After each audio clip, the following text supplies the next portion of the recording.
Hey all welcome to rise up daily answer writing club. ഇന്ന് നമുക്ക് discuss ചെയ്യാനുള്ള question എന്ന് പറഞ്ഞിട്ടുണ്ടെങ്കിൽ 2023 UPSC ചോദിച്ചിട്ടുള്ളൊരു ക്വസ്റ്റ്യനാണ്. And the question is performance of welfare schemes that are implemented for vulnerable section is not so effective due to absence of their awareness and active involvement at all stages of policy process. Discuss. ഈ question എങ്ങനെയൊക്കെ ചെയ്യാം, നമുക്കിങ്ങനെ split ചെയ്യാം. എന്താ ക്വസ്റ്റ്യനിൽ പറയുന്നത്, നമ്മുടെ lack of അവയർനെസ്സും ആക്റ്റീവ് ഇൻവോൾവ്മെൻറ്റ് അറ്റ് ഓൾ സ്റ്റേജസും ഇല്ലാത്തത് കാരണവും എന്താണ് നമ്മുടെ വെൽഫെയർ സ്കീംസിൻ്റെ എഫക്റ്റീവ്നെസ് കുറവാണെന്നാണ് ക്വസ്റ്റ്യൻ പറയുന്നത്. അപ്പോൾ നമുക്കിത് എങ്ങനെയൊക്കെ എങ്ങനെ എഴുതാം, ഒരു ഇൻട്രോ എഴുതാം. ദെൻ ഇൻഎഫക്റ്റീവ്നെസ് ഉണ്ട് എന്ന് പറയാം. ഇൻഎഫക്റ്റീവ്നെസ് എന്താണ്, അവയർനെസ് കാരണം ഇൻഎഫക്റ്റീവ് ആണെന്ന് പറയാം. ആഫ്റ്റർ ദാറ്റ് പിന്നെന്ത് പറയാം, ആക്റ്റീവ് പാർട്ടിസിപ്പേഷൻ കാരണം ഇൻഎഫക്റ്റീവ് ആണെന്നും പറയാം. പിന്നെ നമുക്ക് ഡിസ്കസ് ആയതുകൊണ്ട് തന്നെ എന്തും കൂടെ പറയണം, ഇത് മാത്രമല്ല there are other reasons due to ഈ ഇൻഎഫക്റ്റീവ്നെസ്സിന് വേറെ റീസൺസും ഉണ്ടെന്ന് പറഞ്ഞ് നമുക്ക് വേ ഫോർവേഡ് പറഞ്ഞിട്ട് കൺക്ലൂഡ് ചെയ്യാം. Since this is a 10 marker question. Okay, അപ്പോൾ നമുക്ക് സ്റ്റാർട്ട് ചെയ്യാം. എന്തൊക്കെയാണ് നമുക്ക് ഇൻട്രോയിൽ കൊടുക്കാൻ പറ്റുക? ബെറ്റർ ഇൻട്രോയിൽ ഈ ഒരു സ്റ്റേറ്റ്മെൻറ്റ് അങ്ങ് പ്രൂവ് ചെയ്താൽ മതി. ഓക്കെ, ലൈക്ക് നമുക്ക് ഇന്ന വെൽഫെയർ സ്കീംസ് ഉണ്ടെങ്കിൽ കൂടി എന്താണ്, നമുക്ക് ന്യൂട്രീഷൻ ഉണ്ട്, ഹെൽത്തിനുണ്ട്, എംപ്ലോയ്മെൻ്റ് ഉണ്ട്, ഒരുപാട് വെൽഫെയർ സ്കീംസ് ഉണ്ടെങ്കിൽ കൂടി നമ്മുടെ വൾണറബിൾ സെക്ഷൻസിൻ്റെ സിറ്റുവേഷൻ സ്റ്റിൽ വീക്കാണ് due to lack of awareness and lack of active participation at all stages. ഇങ്ങനെ പറഞ്ഞിട്ട് ഇൻട്രോ കൊടുക്കാം. സോ ഞാൻ ഫസ്റ്റ് കൊടുത്തിട്ടുള്ള ഇൻട്രോ, 2 ഇൻട്രോയും ഞാൻ അങ്ങനെ തന്നെയാണ് കൊടുത്തിട്ടുള്ളത്. സോ ഫസ്റ്റ് ഇൻട്രോ കുറച്ചും കൂടെ വലുതാണ്. India's welfare schemes like MGNRGA, PM Ujjwal Yojana, Integrated Child Development Scheme, Tribal Subplan target vulnerable groups through employment, fuel access, nutrition and social inclusion. ഇങ്ങനെ ഒരുപാട് സ്കീംസ് ഉണ്ട് നമുക്ക് എന്ത് ചെയ്യുന്നത്, വൾണറബിൾ ഗ്രൂപ്പ്സിൻ്റെ ഡെവലപ്മെൻറ്റ് വേണ്ടിയിട്ട്. പക്ഷേ limited awareness and beneficiary participation often hinders their effectiveness, requiring approved outreach at grassroots involvement for better implementation. അല്ലെങ്കിൽ നമുക്ക് ഇങ്ങനെയും പറയാം, അതിനൊന്നുകൂടെ ചെറുതാക്കിയിട്ട്, despite well intentioned design, implementation gaps arises when beneficiaries are excluded and decision making are remained unaware of their entitlement as evident in the scheme MGNRGA, PMUY, ICDS through the issues such as. Okay, ഇനി നമുക്ക് ഇതിൽ ഇൻട്രോയിൽ use ചെയ്യാൻ പറ്റുന്ന കുറച്ച് datas ഞാൻ കൊടുത്തിട്ടുണ്ട്. Recently RTI 2023 data വെച്ചിട്ട് 8.9 crore ration cards cancel ചെയ്യപ്പെട്ടിട്ടുണ്ട്. സോ അത്രയും എന്തുണ്ട്, ഇംപ്ലിമെൻറ്റേഷൻ എറർ നമ്മുടെ PDS സ്കീമിന്, പബ്ലിക് ഡിസ്ട്രിബ്യൂഷൻ സിസ്റ്റത്തിലുണ്ട്. അല്ലെങ്കിൽ ഈ ഒരു ഡാറ്റ യൂസ് ചെയ്യാം. എന്താണ്, only 38% of rural India uses internet, limiting access to digital welfare services like PM Kisan, where 43% of beneficiaries were unaware of application process. എന്താ പറയുന്നത്, റൂറൽ ഇന്ത്യയിൽ ആകെ 38% ഓഫ് റൂറൽ ഇന്ത്യക്കാണ് എന്തുള്ളത്, ഇൻ്റർനെറ്റ് ആക്സസ് ഉള്ളത്. ഇതുമൂലം എന്താ സംഭവിക്കുന്നത്, digital welfare schemes like PM കിസാൻസിലേക്കൊക്കെ അവരുടെ access കുറയുകയാണ് ചെയ്യുന്നത്. ഓക്കെ, ദെൻ നമുക്ക് ഓരോ പാർട്ടായിട്ട് അഡ്രസ്സ് ചെയ്യാം. The awareness implementation paradox in awareness കാരണം വെൽഫെയർ സ്കീംസിന് ഇൻഎഫക്റ്റീവ്നെസ് ഉണ്ട് എന്ന് പറയാം. ഓക്കെ, അതിൻ്റെ first point is information asymmetry. Poor information leads 30% of PM Kisan beneficiaries unaware of eligibility. Okay, NITI ആയോഗിൻ്റെ ഇതാണ്, ഇൻഫർമേഷൻ ഇല്ലാത്തത് കൊണ്ട് തന്നെ 30% ഓഫ് അതിൻ്റെ ബെനിഫിഷ്യറീസ് ഇങ്ങനൊരു സംഭവം ഉണ്ട് എന്ന് അറിയില്ല. എക്സാമ്പിളായിട്ട് ഒഡീഷയിലെ ഒരു ട്രൈബൽ ഡിസ്ട്രിക്റ്റിൽ 45% of farmers did not know about the PM Kisan support. Okay, then next illiteracy and digital divide ആണ്. അത് കാരണം പലപ്പോഴും എന്ത് പറ്റുന്നുണ്ട്, ആളുകൾക്ക് ഇൻഫർമേഷൻ എത്തുന്നില്ല, അവയർനെസ് കുറയുന്നുണ്ട്. According to NHA, low literacy 74% and rural internet access 38% create 62% enrollment gaps in Ayushman Bharat പോലെയുള്ള സ്കീംസിൽ റൂറൽ ഇന്ത്യയിലെ ലോ ലിറ്ററസിയും നമ്മുടെ ഡിജിറ്റൽ അവയർനെസ്സും കാരണം എന്ത് പറ്റുന്നുണ്ട്, അവർ ആയുഷ്മാൻ ഭാരതിനെ കുറിച്ചൊന്നും അവെയർ അല്ല. ഓക്കെ, അതിന് എക്സാമ്പിളായിട്ട് ഛത്തീസ്ഗഡിൽ ഓൺലി 28% ആളുകൾക്ക് ഈ ആയുഷ്മാൻ ഭാരത് പോലെയുള്ള പോർട്ടലിലും കാര്യങ്ങളിലും എന്ത് ചെയ്യാൻ പറ്റും, ഓൺലൈൻ രജിസ്ട്രേഷന് പറ്റുന്നുള്ളൂ. Okay, then bureaucratic complex procedures ആണ്. ഈ കോംപ്ലക്സ് പ്രൊസീജിയേഴ്സ് കാരണം 8.9 crore റേഷൻ കാർഡ്സ് ക്യാൻസൽ ചെയ്യപ്പെട്ടിട്ടുണ്ട്. Okay, so in Jharkhand 12,000 houses remain incomplete due to 6-month delay in approval in 4-tier clearance process. Block, district, state, centre ഇങ്ങനെ clearance process ഭയങ്കര complex ആയതുകൊണ്ട് തന്നെ എന്താണ്, ആ ഒരു സ്കീമിൻ്റെ കംപ്ലീറ്റ് ഇംപ്ലിമെൻറ്റേഷൻ ഭയങ്കര സ്ലോ ആയി പോവുകയാണ്. Then last mile delivery failures 40% of PDS ബെനിഫിഷ്യറീസിൽ report irregular ration supply despite of 90% stocks 90% ഉണ്ടെങ്കിൽ കൂടി 40% ഓഫ് PDS ബെനിഫിഷ്യറീസ് എന്താണ്, അവർക്ക് റെഗുലറായിട്ട് റേഷൻ സ്റ്റോക്സ് കിട്ടുന്നില്ല. സോ അവിടെ എന്താ സംഭവിക്കുന്നത്, ന്യൂട്രീഷനും ഫുഡും ഹങ്കറും, ന്യൂട്രീഷൻ കുറയും, ഫുഡ് ആക്സസിബിലിറ്റി കുറയും, ഹങ്കർ എന്ത് ചെയ്യും, കൂടും. Then corruption and leakages. PM Kisan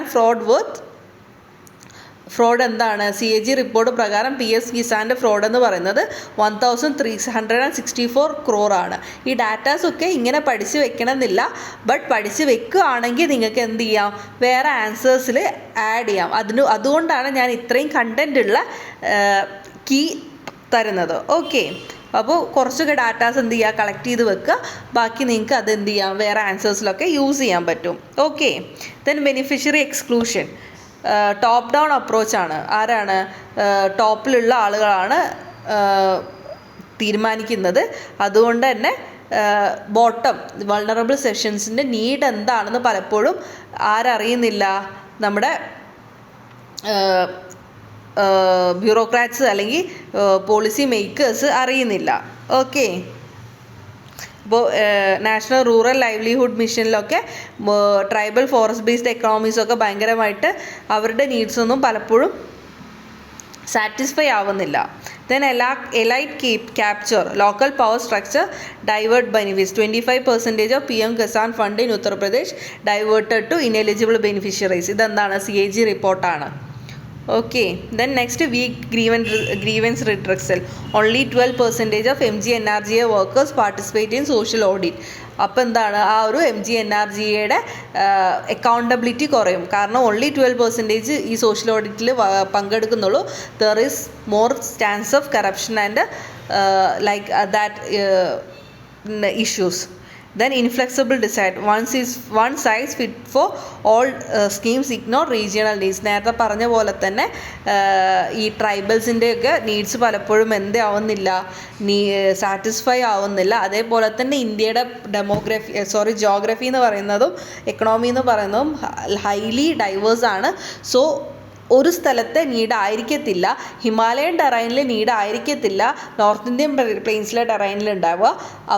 ആ നീഡായിരിക്കില്ല നമ്മുടെ കോസ്റ്റൽ ഇന്ത്യയിലെ നീഡെന്ന് പറയുന്നത്. സോ ഒരേ സ്കീം ഒരേപോലെ നമുക്ക് പലപ്പോഴും എല്ലായിടത്തും ഉപയോഗിക്കാൻ പറ്റിക്കൊള്ളണമെന്നില്ല. Then implementation delay. PM Awas Yojana Gramin achieved 48% in 2023 targets due to fund flow bottlenecks. Fund flow issues കാരണം PM ഗ്രാമീണ് 48% മാത്രമാണ് അച്ചീവ് ചെയ്തിട്ടുള്ളത്. സോ ഒരുപാട് ഡാറ്റ ഉണ്ട്, ഒരുപാട് കണ്ടൻറ് ഉണ്ട്. പക്ഷേ ഇതിൽ ചിലതെങ്കിലും പഠിച്ചു വെക്കുക, കാരണം നിങ്ങൾക്ക് ബാക്കിയുള്ള ആൻസേഴ്സിൽ എന്ത് ചെയ്യാൻ പറ്റും, യൂസ് ചെയ്യാൻ പറ്റും. അപ്പോൾ ഡിസ്കസ് എന്നാണ് ക്വസ്റ്റ്യൻ. ഷോ എന്ത് പറയണം, ഇത് മാത്രമല്ല there are some other factors like overlapping schemes like PM Fasal Bima Yojana versus സ്റ്റേറ്റിൻ്റെ സ്കീംസ്. ഋതുബന്ധു, ആന്ധ്രയിലെ ഋതുബന്ധു എന്ന് പറഞ്ഞിട്ട സ്കീമും ഇതിൻ്റെ ഒരു ഓവർലാപ്പിംഗ് കാരണം എന്തുണ്ട്, 41% ഫാമേഴ്സിന് ഈ ഒരു PM ഫസൽ ബീമ യോജന ക്ലെയിം ചെയ്യാൻ പറ്റിയിട്ടില്ല. Then lot of political interferences ഉണ്ട്. MGNRGA fund diversion to non priority workers before elections. Okay, so ഉത്തർപ്രദേശിൽ പെൻഷൻ സത്യാഗ്രഹ പ്രൊട്ടസ്റ്റൊക്കെ ഉണ്ടായിട്ടുണ്ട്. Then caste bias in welfare schemes. Fund allocation in scheduled caste and tribal ഫണ്ട്സിനൊക്കെ എന്തുണ്ട്, underutilised ആണ്. എക്സാമ്പിളായിട്ട് 38% of fund schedule കാസ്റ്റിൻ്റെ fund എന്ന് പറയുന്നത് ലാപ്സ് ചെയ്യപ്പെട്ടിട്ടുണ്ട് ഒഡീഷയിൽ. അതുമൂലം ദളിത് കമ്മ്യൂണിറ്റീസിൻ്റെ എഡ്യൂക്കേഷൻ, ഹൗസിംഗ് ബെനിഫിറ്റ്സ് ഒക്കെ എന്താവുകയാണ്, അവിടെ ലാഗായി പോവുകയാണ്. ദെൻ ജെൻഡർ ഗ്യാപ്സ് ഉണ്ട്. Low enrolment in PM Matru Vandana Yojana. Okay, ഇത് എങ്ങനെ നമുക്ക് സോൾവ് ചെയ്യാം? പാർട്ടിസിപ്പേറ്ററി ഗവേണൻസ് പ്രൊമോട്ട് ചെയ്യുക, നമ്മുടെ decentralised governance. Okay, panchayat Raj പോലെയുള്ള സംഭവങ്ങൾ എന്ത് ചെയ്യുക, പ്രൊമോട്ട് ചെയ്യുക, decentralised governance. Okay, then transparency measures, information technology പോലെയുള്ള ഗവേണൻസ് സ്ട്രക്ചേഴ്സ് പ്രൊമോട്ട് ചെയ്യുക. It will ensure accountability and transparency. Then capacity building and awareness slide through regular community workshop and vernacular information education and communication campaigns. ആളുകളെ കൂടുതൽ aware ആക്കുക through awareness campaigns, workshops. പിന്നെ ഈ ഡാറ്റാസും ഇൻഫോർമേഷൻസും vernacular ലാംഗ്വേജസിൽ accessible ആക്കുക. Then grass root mobilisation through SHGs, NGO, local leaders കൊണ്ടുവരിക. സോ ദാറ്റ് ഈ ഒരു ഇഷ്യൂസ് ഒരു പരിധി വരെ നമുക്ക് കുറയ്ക്കാൻ പറ്റും. ദെൻ നമുക്ക് എക്സാമ്പിളായിട്ട് കേരളത്തിലെ Kudumbashree model improved ICDS delivery by 35%. Then vernacular information education communication campaigns of Odisha radio ads boosted. ഈ ഒരു ഒഡീഷയിലെ ഈ ഒരു വെർനാക്കുലർ ഇൻഫർമേഷൻ എഡ്യൂക്കേഷൻ കമ്മ്യൂണിക്കേഷൻ ക്യാമ്പയിന് MGNRGയുടെ പാർട്ടിസിപ്പേഷൻ 42% കൂട്ടിയിട്ടുണ്ട്. അതുപോലെ തന്നെ ആന്ധ്രാപ്രദേശിലെ smart plus survey scheme awareness 58% കൂട്ടിയിട്ടുണ്ട്. സോ ഇതുപോലെയുള്ള മോഡൽസ് എന്ത് ചെയ്യാം, നമുക്ക് ത്രൂ ഔട്ട് ഇന്ത്യ ഇംപ്ലിമെൻറ്റ് ചെയ്യാം എന്നൊരു കേസ് സ്റ്റഡി ആയിട്ട് നിങ്ങൾക്ക് കൊടുക്കാം. ദെൻ കൺക്ലൂഡ് ചെയ്യുമ്പോൾ empowering beneficiaries through institutionalised participation in planning, implementation and monitoring can transform welfare schemes. Inclusive governance enhances responsiveness, reduces leakages, ensures last mile delivery, creating truly impactful social security scheme. നമ്മുടെ ബെനിഫിഷ്യറീസിനെ empower ചെയ്യുകയും അവരുടെ planning, implementation, monitoring ഇങ്ങനത്തെ ഇതിലൊക്കെ participate ചെയ്യുന്നതിലൂടെ നമുക്ക് എന്ത് ചെയ്യും, responsiveness കൂടും, ഈ ലീക്കേജസ് കുറയ്ക്കാനും ലാസ്റ്റ് മൈൽ കണക്ടിവിറ്റി കൂട്ടാനൊക്കെ ഹെൽപ്പ് ചെയ്യുമെന്ന് പറയാം. അല്ലെങ്കിൽ എന്ത് ചെയ്യുക, when welfare schemes treat beneficiaries as targets rather than stakeholders, implementation എന്ത് ചെയ്യും, സഫർ ചെയ്യും. സോ അവരെന്ത് ചെയ്യണം, സ്റ്റേക്ക് ഹോൾഡേഴ്സായിട്ട് ഇതിൽ അവരും ഒരു പാർട്ടായിട്ട് കണ്ടിട്ട് ആ ഒരു മീൻസ് അവരെ ഒരു പാർട്ടായി കണ്ട് ആ ഒരു പ്രോസസ്സ് കൊണ്ടുപോവുകയാണെങ്കിൽ ഇംപ്ലിമെൻറ്റേഷനും അതിൻ്റെ പോളിസി എഫക്റ്റീവ്നെസ്സും കൂട്ടാം എന്ന് പറയാം. അതായത് transforming vulnerable groups from passive resistant to active participant in the policy cycle is essential for substantive delivery of constitutional process. അപ്പോൾ അവർ പാസീവായിട്ട് എന്ത് കിട്ടിയാലും വാങ്ങുക എന്നതിലുപരി ഈ ഒരു പോളിസി ഇംപ്ലിമെൻറ്റേഷൻ, പോളിസി പ്ലാനിങ്ങിലൊക്കെ അവരും സ്റ്റേക്ക് ഹോൾഡർ ആവുകയാണെങ്കിൽ കുറച്ചും കൂടെ എന്താവും, നല്ല രീതിയിൽ ഇതിൻ്റെ എഫക്റ്റീവ്നെസ് കൂട്ടാമെന്നും പറഞ്ഞ് നമുക്ക് കൺക്ലൂഡ് ചെയ്യാം. ഓക്കെ, സോ ഈ ഒരു ക്വസ്റ്റ്യൻ ഇങ്ങനെയാണ് സ്ട്രക്ചർ ചെയ്യേണ്ടത്. കുറേ കണ്ടൻറ് ഉണ്ട് എനിക്കറിയാം, ബട്ട് ഈ കണ്ടൻറ് നിങ്ങൾക്ക് പഠിക്കുകയാണെങ്കിൽ ബാക്കി ക്വസ്റ്റ്യൻസിൽ യൂസ് ചെയ്യാം. Okay, that's all for today. Thank you all.